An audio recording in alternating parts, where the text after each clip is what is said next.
नमस्कार, स्वागत आप सभी का गजब समाचार में। दोस्तों, मृदुल को हो रही है दबाने की कोशिश, और ये जो दबाने की कोशिश है वो हो रही है जीशान और अमाल मलिक द्वारा। दरअसल हम आपको बताया था, हमने आपको इससे पहले वाले वीडियो में, कि किस तरीके से जीशान जो है मृदुल पर यहाँ वार पर वार कर रहे थे। उनके फैंस जो है वो जो है डरे हुए थे। उन्होंने यहाँ मृदुल पर आरोप लगाए थे कि भाई तू तो जो है सिर्फ और सिर्फ यहाँ अपने फैंस के दम पर आया है, तू तो सिर्फ उनके बल पर ही जीतना चाहेगा, तू जो है अच्छा गेम तो बिल्कुल नहीं खेलेगा, तू कहीं ना कहीं ओवर कॉन्फिडेंस में है। उनका कहना ये था, या फिर वो जो है ये बात कहना चाह रहे थे या आरोप लगाना चाह रहे थे उन पर।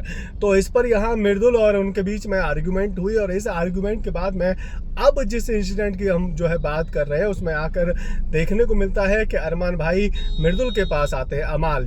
अमाल जो है मृदुल के पास आता है और कहता है कि भाई सुन, तूने मेरे भाई से ऐसे बात करी, मुझे बिल्कुल पसंद नहीं आया। अब सुन यूट्यूबर ब्लॉगर, सुन ले मेरी बात।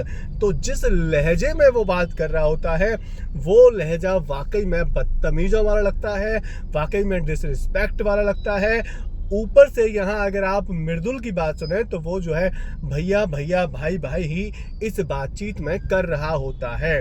दरअसल अमाल जो है जीशान की सपोर्ट ले रहा था।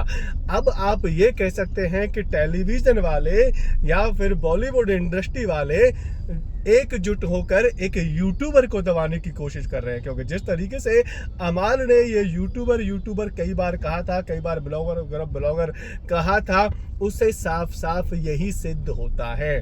बहरहाल एक यूट्यूबर को दबाने की कोशिश आप कर सकते हैं, लेकिन ये आपकी औकात के बाहर है कि आप किसी यूट्यूबर को दबा पाएं, क्योंकि आपके पास जितने फैंस नहीं हैं उनके पास उतनी ज़्यादा ऑडियंस है। अब बात ये तो रही दबाने की, लेकिन जिस तरीके का वार्तालाप फिलहाल अमाल भाई का देखने को मिला है वो निंदनीय है। उसे तो ऐसा बिल्कुल भी नहीं करना चाहिए था, ऐसा हमको लगता है। अब क्योंकि भाई साहब मृदुल यहाँ पर समझ ही नहीं पा रहे हैं कि ये लोग आखिर कोशिश क्या कर रहे हैं, तो इसलिए वो भी भाई भाई यहाँ पर करते हुए नजर आ रहे थे। बहरहाल दोस्तों, इस वाक़या पर आपकी क्या है राय? क्या मृदुल को अपने लिए फाइट करनी चाहिए, और क्या इनको भाई भाई बुलाकर नहीं बुलाना चाहिए, यानी भाई भाई कहकर नहीं बुलाना चाहिए, और अपने लिए जो है यहाँ फाइट बैक करना चाहिए और भाई ना कहकर ताबड़तोड़ आंसर देने चाहिए, क्लास लगानी चाहिए? हालांकि भाषा तो उसकी धाकड़ वाली है ही, लेकिन धाकड़ वो खुद भी बनकर दिखाएगा तो ज़्यादा मज़ा आएगा। हमें तो यही लगता है। बाकी आपकी इस पर क्या है राय, आपके क्या है विचार? आप हमें कमेंट करके अपनी राय ज़रूर दे सकते हैं।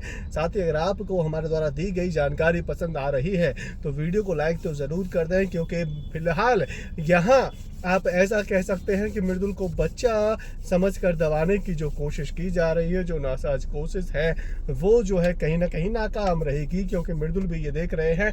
अब जिस तरीके से मृदुल यहाँ ओरिजिनली यानी कि एकदम से प्योर रहकर खेल रहा है, यहाँ कुछ भी फेक नहीं कर रहा है, वो कहीं ना कहीं ऑडियंस को भी पसंद आने वाला है, और ऑडियंस ये सारी चीज़ें देख रही है। अगर आप ये चीज़ें देख रहे हैं और आपको पसंद आ रहा है मृदुल का गेम, तो वीडियो को लाइक कर दीजिए, शेयर कर दीजिए, और बिग बॉस से जुड़ी खबरें पाने के लिए चैनल को सब्सक्राइब करना तो बिल्कुल भी ना भूलें।